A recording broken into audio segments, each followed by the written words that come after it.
Hi, my name is Marilyn Ramirez, and I'm a psychotherapist here at My Therapy NYC. And today I will be discussing race-based trauma, ways to cope and heal. Okay, so we're first going to get into a poll question. What are you interested in learning more about? Okay, there are a few options: how racism impacts mental health, microaggressions, environmental racism.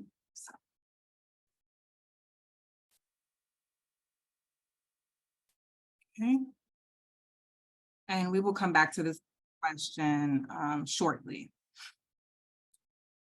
So thank you to those who have completed it, and for others who are still thinking,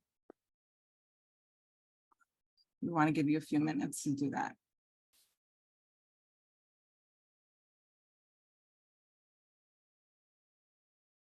Okay. Okay. Now let's get into the agenda. Also, if you have any questions, feel free to ask them in the chat throughout the webinar, okay? Okay, agenda. First, we're going to, oh, what's going on? There we go. First, we're going to define race trauma. Then we will look at a few current events, and we're going to focus on the following areas, right? So mental health and healthcare, microaggressions and xenophobia, and then lastly, environmental racism, okay? And then we'll also discuss coping practices, and then we'll have a Q&A. Okay. Before we get into this webinar, I want to acknowledge that some of you might have a visceral reaction to some of the content, and that's okay. However, self-empowerment is on the way, right? Especially when we get to the coping practice section of the webinar. If you do have a reaction, if you do feel really activated, I have a few suggestions. It could be helpful to take a few deep breaths. It could be helpful to drink some water, to stretch if you need to. Just the goal is for you to do whatever like settles your body, settles yourself. If you do need to leave the webinar, we understand, and we will send a recording afterwards. Okay, so do what feels right for you. And I will do the best that I can to kind of have moments when I'm slowing down, and I'll kind of encourage all of you to slow down if you need to, because like I said, the content is heavy, okay? All right, defining, and you might see me moving around in my chair. That helps me kind of settle my nervous system, so it's not a distraction to anyone. Okay. So according to Mental Health America, race-based trauma is a mental and emotional injury caused by racism, racial bias, ethnic discrimination, and hate crimes, okay? And according to the National Institute of Mental Health, post-traumatic stress disorder, PTSD, is a disorder that can develop after someone experiences a frightening, dangerous, or shocking event. The reason why it's important to acknowledge PTSD as we have this conversation is because there is an overlap between PTSD and racial trauma, right? As far as the responses are concerned, as far as the symptoms are concerned. So with PTSD, the body can react to a traumatic event or experience by fighting, by freezing, and after the traumatic event, if someone experiences the following symptoms, which I'll get into the symptoms shortly, after the traumatic event, for a period of time, they may be diagnosed with PTSD. Okay, so now you might be wondering, Marilyn, what are those symptoms? Here they are. Flashbacks, nightmares, intrusive thoughts about the traumatic experience, difficulty sleeping, feeling easily startled, and many more. Okay. Now, as I was saying, there is an overlap between PTSD symptoms and racial trauma responses. Okay. With racial trauma, it can activate some of the following feelings. Okay. Anger, disgust, sadness, hypervigilance, difficulty sleeping, body aches, and many, many, many, many more.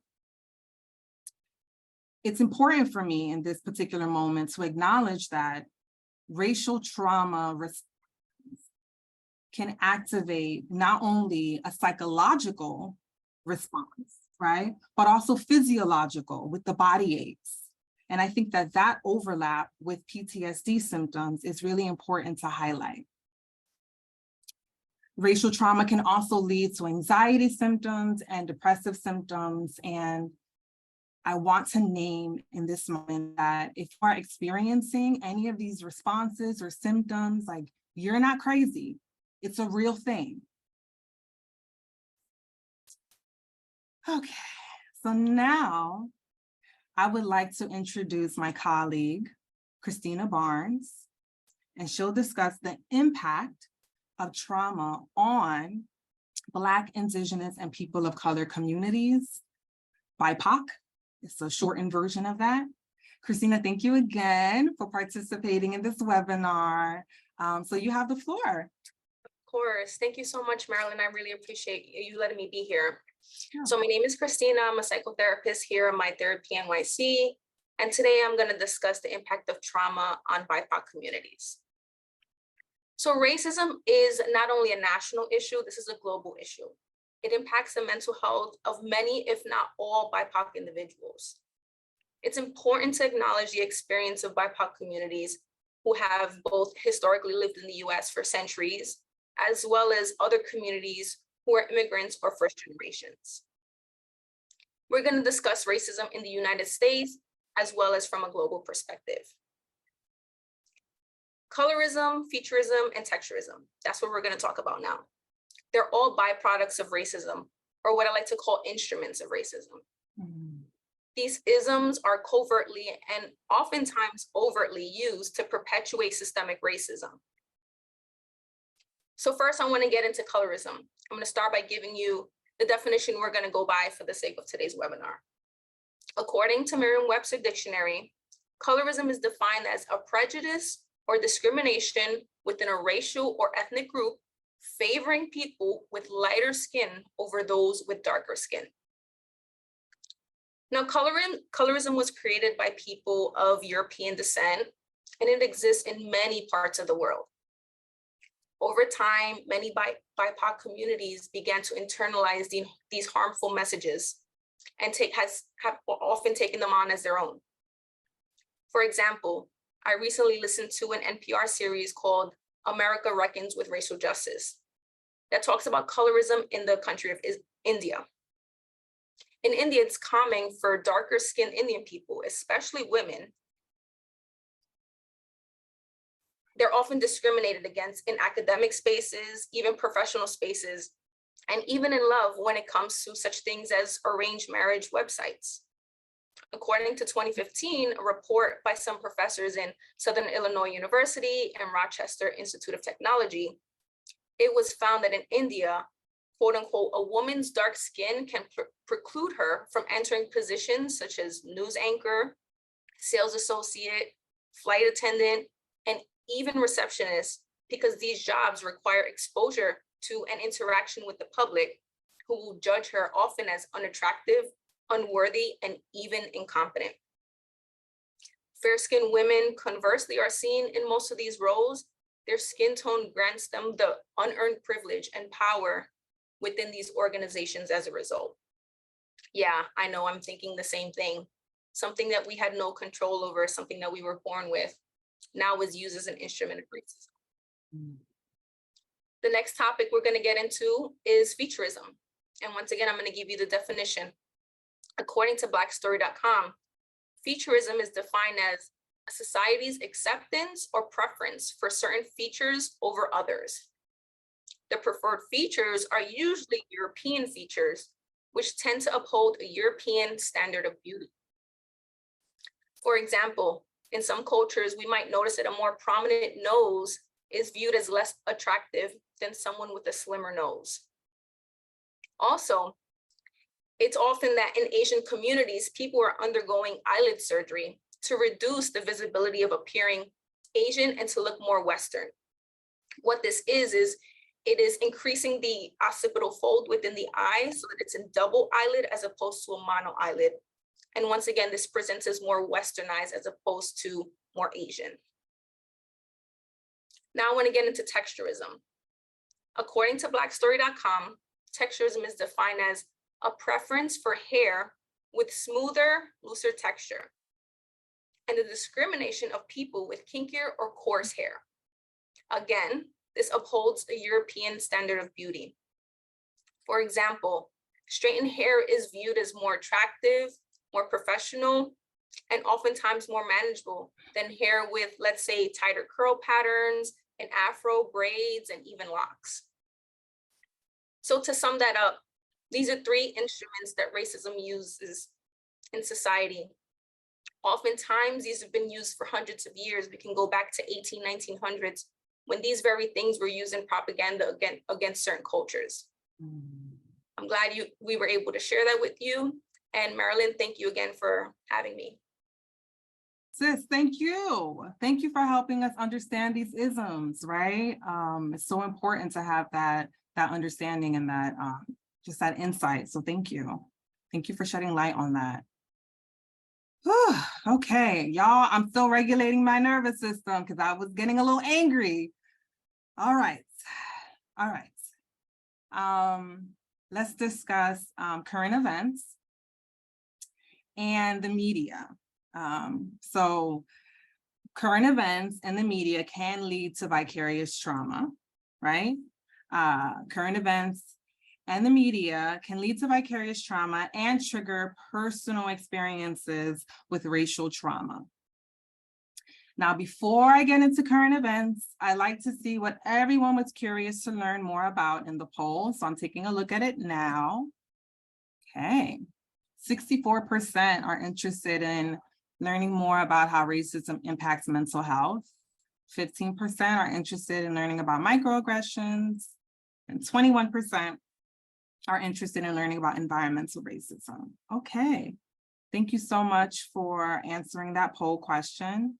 So we will get into, shortly, we'll get into the mental health piece, okay? Just remove this, okay. Vicarious trauma, what is it? Well, it's when you are not experiencing the trauma directly, but might hear about it or witness someone experiencing trauma. That's essentially what vicarious trauma is. Think about it like secondhand trauma, okay? For example, the horrific murder of George Floyd was a form of police brutality, right? And people who heard about the murder or saw the videos experienced vicarious trauma, right? I also, in this moment, I just want to honor Mr. Floyd's humanity. And just take a second to honor his humanity and others who have been murdered as a result of police brutality. Okay.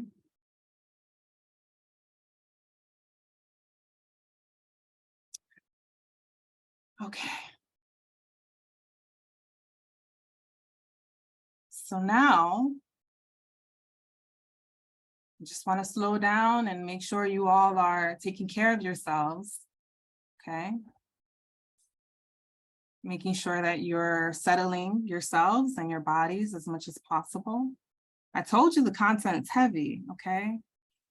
Okay, now we're gonna get into mental health and healthcare. So as you can imagine, race-based trauma can appear in both healthcare and mental health care systems. Now, there are high rates of suicide in Native and Indigenous communities since the onset of the pandemic. And according to Mental Health America, I have some very alarming statistics here. The rates of suicide in Native and Indigenous communities is 3.5 times higher than other racial and ethnic groups. I'm going to say it again because it's so alarming. The rates of suicide in Native and Indigenous communities is 3.5 times higher than other racial and ethnic groups. You might be asking yourself, like, Marilyn, why is that the case? Or maybe you know. It's due to generations of systemic racism in these communities, right? These are contributing factors. Lack of culturally responsive therapists, right? Financial barriers, and geographical isolation. Okay, so I just want you all to kind of take that in. Okay. According to the Century Foundation, there are high maternal mortality rates for women and birthing people of African descent. So women of African descent, Black women, I'll use those terms interchangeably because I want to be as respectful as possible. So women of African descent and Black women birthing people are 3 times as likely to die from pregnancy-related causes as women of European descent and birthing people. Okay, so I'm just going to say that again because I stuttered a little bit. Okay. Women of African descent, Black women, and birthing people are 3 times as likely to die from pregnancy-related causes as women of European descent and birthing people. That's alarming and concerning, right? So I just want to name that. And as we slow ourselves down, I'm actively slowing myself down and taking care of myself. I'm also full of gratitude that we have a guest with us today, Layla Barnes, who is a doula and can speak more about maternal mortality rates. Hey, Layla, thank you so much for joining us. Thank you. Thank you so much for having me. We think it could be really helpful to understand how doulas can provide support to women of African descent, Black women, and birthing people. And I feel like you are the best person to really shed light on that. So my first question, by the way, you look fabulous. I just got to put that out there. Something on us. Okay. What is the role of a doula? What are the differences between regular doulas and community-based doulas? The role of a doula is a non-medical professional. Mm-hmm. So you're trained to help support throughout the birthing process. You're not a medical professional. Mm-hmm. You're basically a cheerleader for the mamas. I call my mamas, I'm Queen Doula Services, so I call my mama queens. Mm-hmm. And I treat them like royalty, so you're there to cheer. The difference between independent doula like myself and a community-based doula, community-based is you work with younger people, mm-hmm. People of low income and little to no support. So you're in the community, you're helping with that village because it takes a village to raise a child. It takes a village to support a mother as well, especially with the maternal death rates like you stated earlier on. Thank you for naming that. It absolutely does take a village. Thank you for naming that. Why and making that distinction? Why are doulas necessary, particularly for Black women and Black birthing people? Doulas are absolutely necessary. Everyone recognizes, the CDC, the White House, everyone recognizes that it's the maternal death rate and the infant mortality is disproportionately high in Black mothers as compared to our counterparts, Hispanic and non-Hispanic white mothers. And this can be prevented 60% of the time by giving the care with midwifery and having a doula to support the mother. I could tell you that by having a doula, you're creating a sense of support, working with the mother in their birthing plan. So you're a voice when the mother can't can't physically have a voice, because either they have that PTSD from the white coat effect, seeing the doctor in there. The doctor's only looking at a patient. The doctor's not looking at a woman, a mother.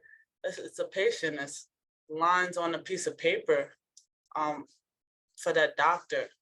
As a doula, you're the voice for that mother. You remember their birthing plan that you sat down face to face and created with the mother and the father or their support partner. So you could speak up for them when they're going through their contractions, or womb waves, I like to call them. Womb waves, is that what you call it? I call them womb waves. It's better than contractions. I like that. Contractions, they start screaming. So you say womb waves. I like that. I like that. I think that advocacy is so important. And as I'm listening to you, I'm also thinking about, well, you know what? Let me ask the next question, and then I'll share with you a thought that popped in my mind. What role does racial bias and institutional racism play in maternal health disparities and the healthcare system? Like you said earlier on in your webinar, a lot of African American people, especially in the United States, we have PTSD from the trauma that was committed. Midwifery has been around way before medical clinics. That's right. And the medicalization of birth and profit from birth. So a lot of doctors want to push to C-sections and things that are quicker to get more bang for their buck and get the mama out there. With having a doula, having a midwife, we don't care about the money. This is our passion. We care about the safety and health of the mama and the baby. So I believe that PTSD, with knowing the history, the back history of how we were treated as a people, a lot of times I've had 3 births, and a lot of times the mama, my queens, they won't talk to the doctors. It's that white coat effect. As soon as the doctors leave or the nurses leave, they tell me they're in pain, or they need to push, or that. So I'm that voice, because I ain't scared, no. Just telling you that I ain't scared of no doctor. But that's right. That's the comfortability I have, because I want to protect the mamas and the queens. I think my heart feels like really tenderhearted just knowing that they have you as a support, as an advocate, and someone who is just so passionate about this work. And the thought that I had earlier, you alluded to it, just in terms of like the historical influence of doulas and midwives, right? When we think about our ancestors and how they were able to like really access that support, that was the norm, having a doula and a midwife, right? We were the go-to people for everyone of all cultures, race, religions, creeds. We were the go-to people to have babies. We were the creators of midwifery. And what happened when they started to see, oh, we could profit off of this, let's turn midwifery into, let's make it more difficult for these Africans to become midwives by having all this licensures, and they turned away. So there's today, into the extinction of midwifery, there's less than 900 midwives in the US when it was prominent in the 20th century. So we have to definitely push. We have to know that birth is normal. It's not a medical event, it's a life event. And we have to be the advocate for our birth workers.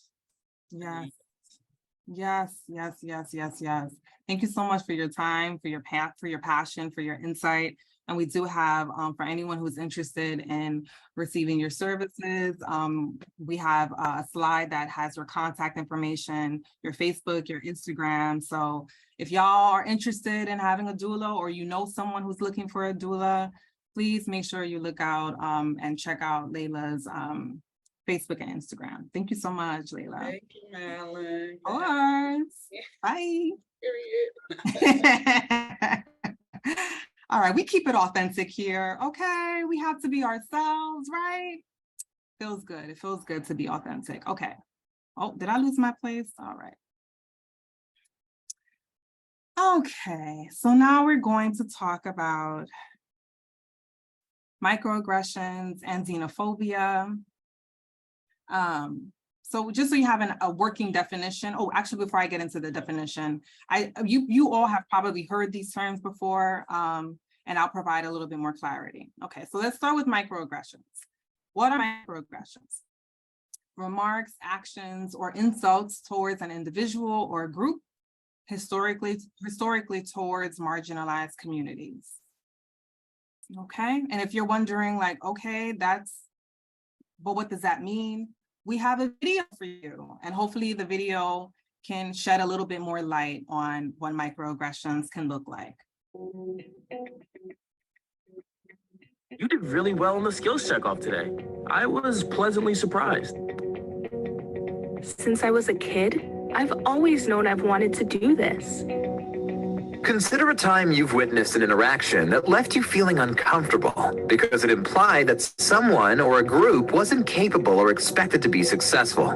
This interaction is called a microaggression. Microaggression is a term used to describe remarks or actions that imply negative associations and insults toward an individual or group. These are often directed at members of historically marginalized groups. People are often unaware that the impact of their words and actions can have such harmful consequences.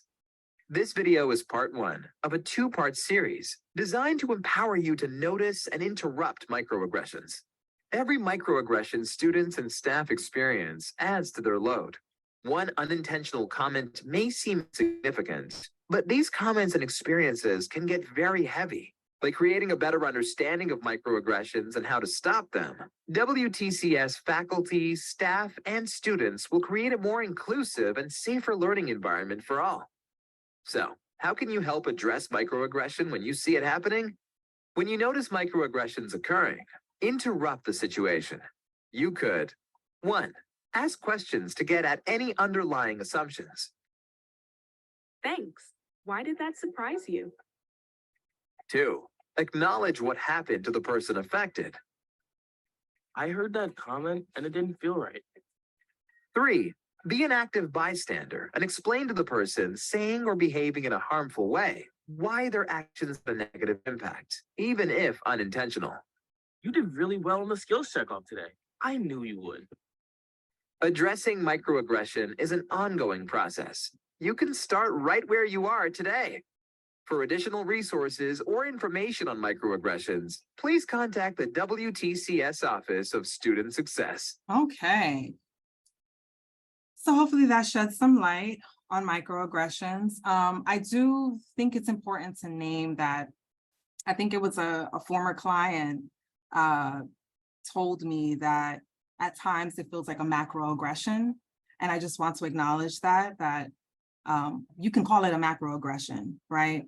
We don't want to like minimize the emotional impact that those kinds of remarks and insults can have on you. Okay, so we're going to create a new term, macroaggressions. Okay. So xenophobia, the working definition that we're going to use according to dictionary.com is a disdain or hostility toward people from different cultures or fear of foreigners. Okay. And I have a few examples here, right? So telling Asians and Latinx folks that they need to return to their country, xenophobia. Okay. The violence against the Asian community, anti-Asian hate crimes we've seen in the media, xenophobia, right? Those are examples of it. And I also want to share that there is beauty in the immigrant stories, right? Plural, right? Because no one's a monolith. I'm first generation born in this country. So I think that it's important to acknowledge that beauty. And it's important to hold on to that truth when you see racist media messages and images. Okay. And I appreciate all your patience as I scroll. Okay, environmental racism has unfortunately appeared more often in the news, such as a lack of access to clean water in certain regions. I can feel the anger coming, actually. Okay, all right. I'm taking care of myself. I'm taking care of myself.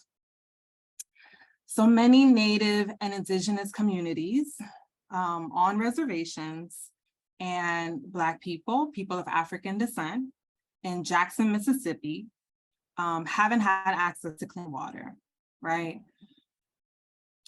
So I think that's important to name. And another, going back to the water, well, let me just say this before I forget. There's an important thing to name, which is the horrible water infrastructure, right, in this country.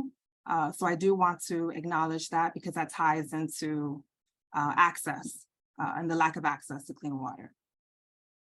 Okay, according to The Guardian, the people of Bikini Atoll, which is in the Marshall Islands, which is in the Pacific Ocean, experienced generational displacement by the federal government in 1946. Okay, so I'm gonna share some history with all of you, and shout out to my brother Jamie. We call him Tito. He's the one who informed me about this, and I want to really share this information with all of you because it was really impactful when I heard it. So many Bikinians are unable to return to their native island. Bikini Atoll, you might be wondering why that's the case. I have the answer to that. Bikini Atoll was used for nuclear testing by the US military during the Cold War. And due to the environmental impact of these atomic bombs, the sea level started rising. It continues to rise. And then you add global warming, and that's a recipe for disaster, right? So Bikinians live in other Marshall Islands or in the States in Arkansas due to the radiation or unsuitable living conditions in Bikini Atoll. I think it's important to consider the long-term health implications of unknowingly consuming unclean water, right? Because as most of us can agree to, before there's discoloration in the water, there are particles in the water that we can't see, right? That are harmful to us. So I think about just the long-term health implications of folks who live on reservations, right? Our Native and Indigenous community members. And I think about, Black folks in Jackson, Mississippi, the long-term health implications. And then I also think about Bikinians who were exposed to radiation in Bikini Atoll, right? So I just want to acknowledge that as heavy. That's a lot. And sad, right? So I know that was heavy, and I do think that these things are really important to talk about so that we can build awareness. At the same time, I also want to leave you with some coping practices, okay? Because learning to cope with these symptoms and race-based trauma responses is an act of self-empowerment. It really, really is, okay? So y'all like my little images? Aren't they cute? All right, shout out to Palak. She's our operations manager. She was able to get those images. All right, coping practices. And the reason why I wanted to use the word practice, I think it's because it's something that hopefully you'll be able to do daily, right? You'll be able to really incorporate into your lifestyle. Okay. Yes. Self-worth mantras and affirmations. Okay. Now you might be wondering, Marilyn, what is that? What does that look like? It can be something as simple as I am worthy, I am full, I am brilliant, I am enough, I am adequate, right? So if that feels cheesy, you can find your own mantra and affirmation that works for you. Okay, we want it to fit. That's the goal. And the point is so that you are uplifting yourself with these affirmations, because the world might tell you differently, right? Guided meditation. Ooh, I enjoy some guided meditation. I also think it's important to mention that some of these practices might not work, right? So some of you might have tried guided meditation and you didn't like it. That is okay, right? I'm just offering as many practices as possible so that perhaps you can try some that you've never tried before. And the thing I like about guided meditation is that it helps you to drop into your body. It helps you to drop into yourself, okay? And our nervous system loves that, loves it. All right, resilience of ancestors. In the resource section, I will come back to this idea of resilience of ancestors because there's this incredible book. It's really incredible, which I'll share with you in the resource section. But for right now, what I will say about resilience of ancestors, this is actually one of my favorite coping practices, is acknowledging the history, the amazing history of your people, your tribe, your heritage, and beauty in your culture, right? Resilience is in your DNA, right? It's in my DNA. Something else that I think it's important to name is many of our ancestors experienced racism, and somehow they were able to access joy. They were able to access joy, right? So what does that tell me? That tells me that joy is accessible. It really is, right? I think about African Americans in this country, and I think about James Baldwin, who experienced both racism and homophobia, right? James Baldwin was able to access joy. That just feels good to like let that in and acknowledge that. Okay. Practice self-care and rest. That one can be really hard, especially the rest one, but it's so important, right? So noticing when you are not able to perform optimally due to trauma symptoms or trauma response, that's so important. And in order to resist racism, you have to be well rested, right? You have to be well rested mentally, physically, spiritually, etc.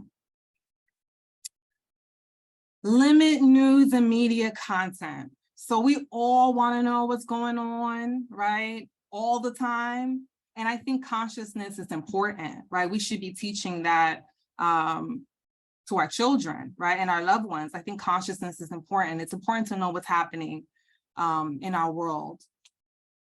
So I don't want to like negate that. And I think that being able to check in with yourself and kind of ask yourself, how am I feeling after I watch the news? How am I feeling after spending whatever, an hour and a half on social media? Just checking in with yourself emotionally and with your physical body, I think can be helpful. And then if you feel like, you know what, maybe I can set some boundaries and limits, right? Maybe instead of watching the news for 3 hours a day, maybe I can watch it for an hour. Okay.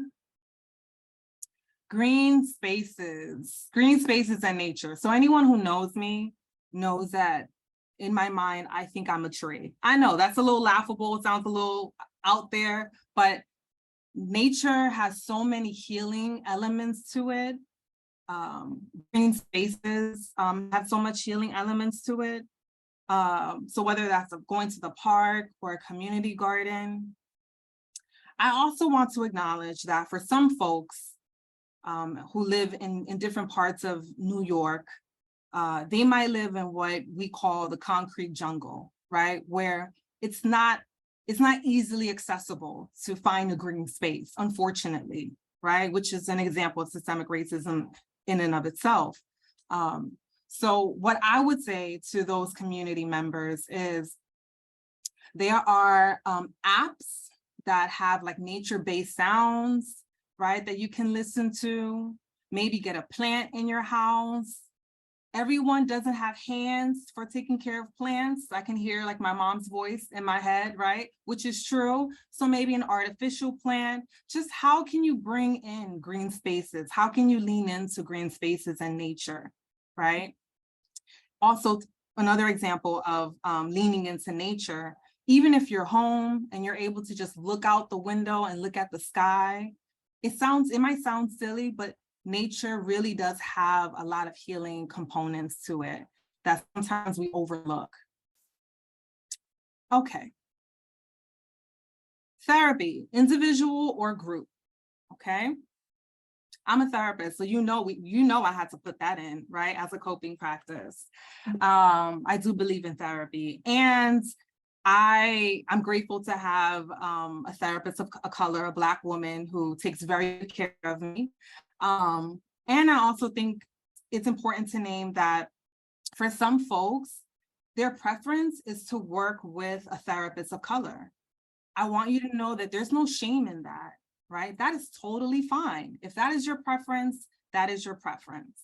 And for others, maybe they might be open to working with a therapist, a white therapist, a European therapist who's culturally responsive and sensitive, and that's also fine, right? Whatever floats your boat. Community sharing, okay? This is another favorite of mine, community sharing. So what do I mean by that? Talking with other Black, Indigenous, and people of color about your experiences can be really healing, right? We call that like communal healing. And I think to take it a step further, after you share, perhaps doing something collectively to soothe your nervous system, right? To settle your body. So whether that's like deep breathing together, in My Grandmother's Hands, which I'll get into in a few minutes, the author, Resma, talks about like humming, right? Humming together. These are all things that like make your nervous system so happy. So not only sharing, but also maybe doing something collectively that you're all kind of soothing your bodies together, okay? This is another favorite of mine, right? Affirming children, books that instill self-worth and pride in children. It is really, really, really critical. Is there anything else to say about that? I think that's self-explanatory. I do have a resource when we get to the resource slide, there is a book that I would recommend, okay? But just in this moment, I do think it's important to just name that books that instill self-worth and pride in children it's a necessary thing to do. Name what you are experiencing physically, right? So naming physical sensations, right? Inside, in your body. Take a few deep breaths. Maybe you're wondering, Marilyn, what does that look like? What do you mean by that? It could literally take a minute or 2 minutes, right? Let's say you're still in bed and you have a jam-packed day. Just taking a few deep breaths and noticing, do I have any tension anywhere? Any constriction, any tightness? Do I feel loose or light anywhere, right? If I'm honest with y'all, I have a little bit of like tension in my back, okay? That's just an example of naming your physical sensations, slowing down, and maybe taking a few deep breaths, okay? All right, grounding techniques. So grounding techniques, basically it's engaging your senses, right? So your sense of touch, sight, taste, anything like that, and really being in the here and now. Those are examples of grounding techniques. Movement. So anyone who knows me knows I love to dance, okay? But dancing is just one example of movement. It could be working out, it could be jogging, it could be walking, right? Your nervous system gets so happy when we do those things. And it also decreases cortisol levels, right? Cortisol is a stress hormone, so it decreases that. Music. Ooh, music sometimes gets overlooked. And I think that it's important to acknowledge and name. So it could be any kind of music, just anything that feels good, right? And I'm going to take it a step further and say this. If there is a song that makes you feel proud to be Nigerian, play it. If there's a song that makes you feel proud to be Puerto Rican, play it. If there's a song that makes you proud to be Indian, Middle Eastern, African American, play it, right? That coping practice is more healing than people think. And lastly, laughter. Laughter is medicine. Our ancestors used laughter to cope with the stressors of life, right? Racism probably being one of them. Laughter is medicine and it's free, y'all. I'm gonna say it again to those in the back. Laughter is free. Okay. So now we will discuss resources. Hold on. Bear with me, y'all. Okay, here we go. Resources. So I don't know if you remember, but I've been mentioning this book quite often in this webinar, My Grandmother's Hands by Resmaa Menakem. And oh, I can go on and on about this book. I'm not going to. I'm going to recommend that all of you purchase this book, that you read it, that you engage in the practices, because Resmaa offers a lot of practices. And was there something else? Oh, resilience. Remember I was mentioning like the importance of reflecting on the resilience of your ancestors. Resmaa does such a great job, a brilliant job of really like highlighting that point and the benefits of that. So I recommend it. Another resource. Yes, I see someone in the chat who is agreeing with me. The book is so good. Yes, yes. Pelo malo no existe, bad hair doesn't exist. It is by Sulma Arzu Brown. She's a Garifuna woman. And this book highlights texturism from the perspective of affirming children and encouraging them to love their hair the way that it grows out of their scalp. It's a really sweet book. It's such a good example of what we were mentioning a few minutes ago regarding coping practices. Nature-based sounds on YouTube is free. There are apps. I have a colleague, shout outs to Victor, who informed me about like some apps. So there are apps if you are interested in nature-based apps. And if you prefer to use YouTube, that's also an option. Women's therapy group. It's actually happening now. It's Thursdays at 7 p.m. These are just some resources. And then also the free mindfulness and meditation group. Now, all of these resources, along with the recording, we will email to all of you. So no need to worry. If you're panicking, you're trying to like write down the resource. No. You don't have to do that. You can relax. We will send this to you. Okay. Okay. So before we get into the Q&A, let's share some contact information, okay? So you have the practices contact information, you have my contact information. At this point, y'all should know, who's Marilyn? That's me. Christina, she was with us, and she'll be joining us for the Q&A. Her contact information, Layla's contact information. And again, if you are interested in a doula, or if you're trying to convince someone to get a doula, please go to Layla's Instagram and Facebook. Support, support, support. Okay. Q&A. I can't believe we're approaching the end of the webinar. So thank you all. We have participants with us. Thank you so much. If you have questions, feel free to ask them in the chat. We were also sent a few questions beforehand, and we will start with those questions. Okay. All right, so the first question we have is, have you experienced any of these trauma symptoms as a result of racial trauma? And if so, which symptoms did you experience? Marilyn, what would you say if you had to answer that question?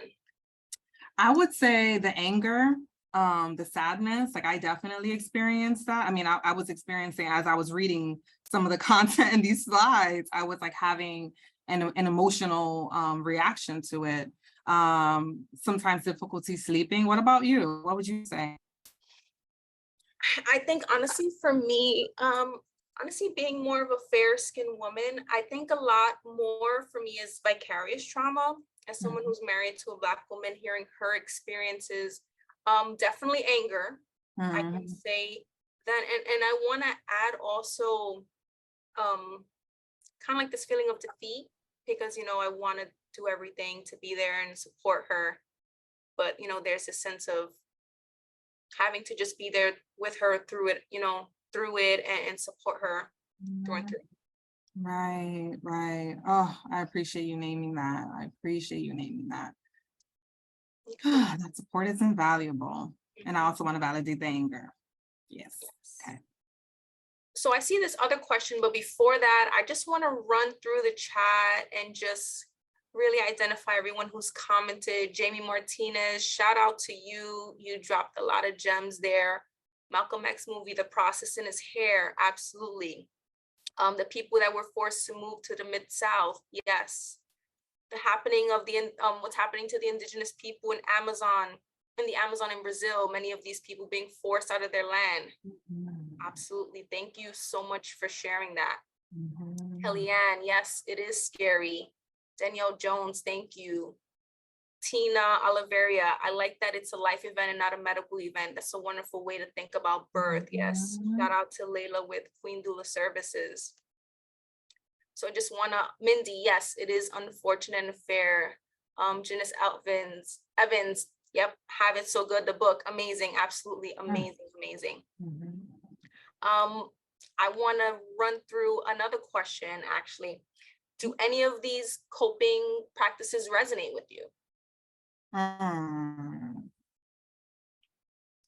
Well, I mean, I shared my personal favorites, right? The green spaces, nature, dance, music, definitely reflecting on the resilience of my ancestors, as well as the ancestors of African Americans here in this country. Like, yes, I have quite a bit. What about for you? For me, I would definitely say the movement. I really enjoy Bikram yoga, also known as hot yoga, because as we all know, right, the body keeps a score, the body holds a lot of the stress and trauma we endure. So that's a good way for me to just kind of let it out of my body. And then music, like you, I have my own playlist that I know when I go to, when I'm not feeling like myself, when I need some motivation. Beautiful Chorus is a good group to listen to. Tony Jones, to see some of my favorite. Yes. Oh, Bikram yoga. I did it once and I went with a friend and I was like, girl, I ain't coming back. Like, it was a lot. So shout out to you and anyone who enjoys it. Kelly Ann said, I enjoy the music and meditation and walking. Thank you for sharing. Okay. All right. How can using these coping practices be a source of self-empowerment? What do you think, Christina, and you all? you can definitely type in your responses as well. So I think for me, it humanizes a lot of what's going on. It takes out of just the external stimuli, and you start to focus on, okay, what's going on inside of me? Like, what am I feeling like? And going really from the bottom up of emotions to then, thoughts and behaviors, as opposed to the other way around. So I think it really helps me get in touch with my true self, my core self. Your true self, your core self. Yeah, I like how you worded that. We have Mindy in the chat. They said these coping strategies resonate for them, such as laughter, music, and being near the water. Okay. I want to ask a question in the chat that it looks like more than one person has asked. Shani said, how might you cope with microaggressions at work and potentially address it with an employer? And Fatia also asked, what about racial gaslighting from coworkers? So it seems like there's a common theme of how to address, forms of racial trauma at work. Marilyn, what do you? I think, first of all, can I just validate like how horrible that is, right? To experience all kinds of microaggressions at work, right? You're there to do a job, and to have to deal with that is just, it's horrible. So I do want to just validate that. I think there's a few things that's popping up. One of them is settling yourself at work, being able to reach for a coping practice that works for you while you're at work, right? So that you're working on and focus on settling your body, right? Because I'm always thinking about like our nervous system and how like a microaggression, a macroaggression attacks our nervous system, right? And if we don't settle our bodies, I always think about how that can lead to like, ailments and illnesses, right? So like, even though it might seem like a burden to like have to do all of these things, but like find something that you can do at work, a coping practice, so that you can really take care of your body and yourself. With some, I think another thing that popped in my head, which again, it depends on where you work, and if there is another person of color at your job that you connect with, relate to, perhaps kind of sharing your experiences. Again, you want to assess, right, what you're comfortable with and like your window of tolerance and all of that. But if there is another person of color that you get along with, perhaps sharing some of your experiences, I think that community support can be really helpful. What do you think, Christina? Listen, I couldn't have said it better myself. I think you hit on everything there. Yeah. You said. Okay, I appreciate that. Okay. Oh, all right. Maybe I can ask this last question. How can we instill self-worth in our children and the next generation? Should we go with that question? Yeah. I also saw Suzette Garcia ask a similar question. What are some tips and tricks to teach our children to deal with microaggressions when they witness it firsthand? So it looks like this is another common theme. It is. What do you think? What's coming up for you? So yeah, I mean, as a parent, this is definitely something that comes up. I think the biggest thing is we got to start doing the work on ourselves. We got to start identifying our own microaggressions, our own like internal biases, our own, stereotypes, and we need to check them because our children are looking to us. They're learning from us.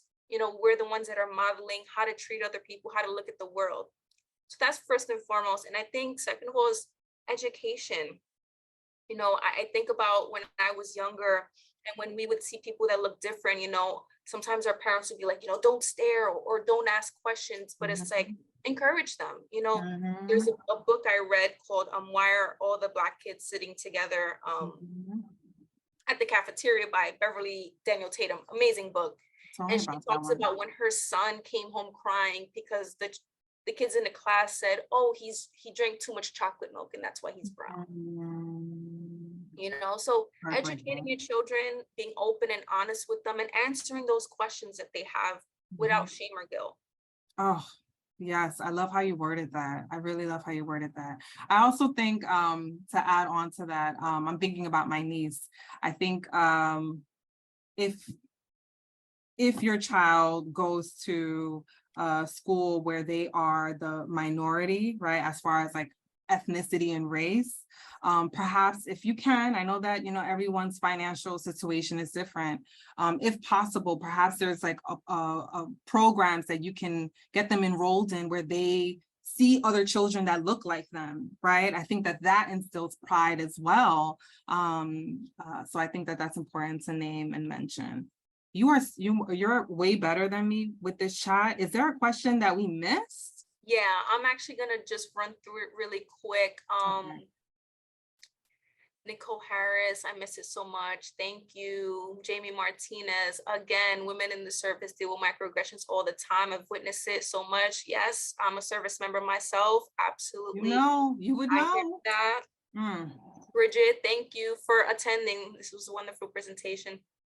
Janice Evans says, limiting the news social media is so important that we don't feed the trauma we carry. I cannot look at the January 6th footage or video of George Floyd's murder without having a visceral body reaction. Thank you. Thank you for naming that. Thank you for naming that. Mindy also agreed. I agree. Limiting news and social media. That's another way we can, you know, support our children in that. Limiting the way that the media portrays some things and just having those conversations. Matiha, thanks. Kellyanne, I agree. Jamie Martinez, oh, you have that book, awesome. Okay, yeah, Kellyanne, we'll provide the book in the resources. We'll try to include that in the email. Yes, Samantha Walsh, yes, I did see your question. It says also, it seems like CPT for trauma, cognitive processing therapy, can be potentially triggering to some BIPOC patients. How can we promote healthy cognitive shifts without invalidating or dismissing traumatic experiences? Wow. Wow. Long question, I love that. Yeah, I didn't even see that question. Where is it? Yeah, it was all the way, it was at the top. It was at the top, okay. What's coming up for you when you think about that, Christina? What's that question?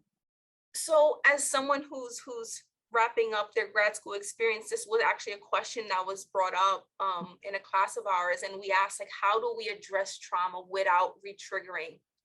And the answer that was given is like, you don't have to talk about the trauma in order to process it. It doesn't have to, you don't have to re-traumatize and have people speaking specifically about what happened. Like you mentioned, the coping skills, the residual effects, working through those, supporting, you know, the client, the patient, and where they are today, having experienced that. I think that's important in saying we're not trying to heal the symptoms, we're trying to heal the person, right? Heal the person. Oh, I love how you worded that. That makes me think about dance and movement therapy, right? And how there are clinicians who practice dance and movement therapy, and they are trauma informed, right? So it's very, there is some verbal communication, but it's minimal. Most of it is regarding movement. So to your point, that is an excellent point. Yeah. And just being present, you know, taking space, making space. For the people who have experienced this, it means more than one would even know, and just making that space and allowing that person to feel the things that came with that experience, that encounter, whatever it was that's causing the racial trauma, making space for it, and giving the person, I want to say giving the person permission, but letting them know that they don't need permission. That part. I think that's probably a great place to end. I want to respect everyone's time, so we'll wrap up here. I know I think we addressed all the questions. So thank you all for taking time out of your day to participate in this presentation and this webinar. I wish you all the best. Thank you, Christina, for joining me. So thank you all. Be well. Bye. Bye, everyone. Take care.